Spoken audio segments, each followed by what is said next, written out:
negative 6 and 1/12. Multiply that by 4/7. This is the multiplication of two fractions. One of them is a mixed number and the other is a regular fraction. The first thing the question would like for us to do is estimate what the number is going to be close to. So we always want to pick the number by the half that's closest. So in this case we have negative 6 and 1/12. We have to decide, is that closer to 6 or 6 1/2? In this case, negative 6 and 1/12 is going to be closest to negative 6. And then we're going to multiply that by 4/7. So we have to decide if 4/7 is closer to 1/2 or if it's closer to 1. And in this case, we have closer to 1/2. And now we can multiply.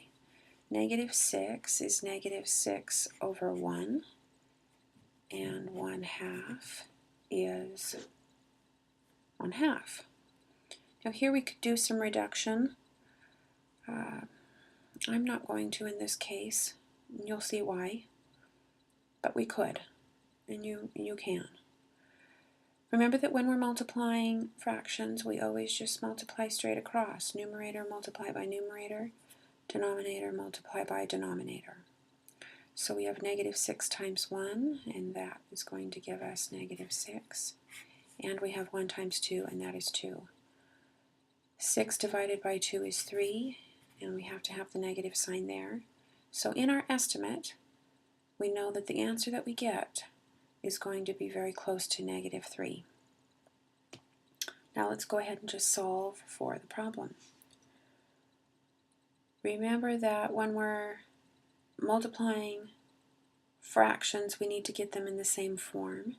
This is a mixed number and this is a fraction, so we need to change our mixed number into an improper fraction. So the way we do that is we take the denominator times the whole number and we add the numerator. So that gives us 12 times 6 is 72 plus 1 is 73. So we have 73 over 12. You take 73 and then you put it over the denominator. That always stays. We also have a negative here.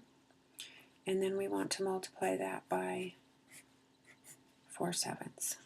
I am going to reduce this time. If we divide 4 into 4, we get 1. And if we divide 4 into 12, we get 3. I'm going to rewrite this for the sake of it being nice and clean. We have negative 73 over 3, and we're going to multiply that by 1 over 7. Once again, when we're multiplying fractions, we just go straight across. Numerator times numerator. Denominator multiply by denominator. Now we have negative 73 over 21. If we take 21 and divide it into 73, we get 3, which is 63 with a remainder of 10. Remember that this is going to be our whole number 3. Our remainder is going to be the numerator, and the divisor is the denominator. We still have a negative, let's not forget that. So our answer is negative 3 and 10/21. And as you can see, that is very close to negative 3. And that is our final answer.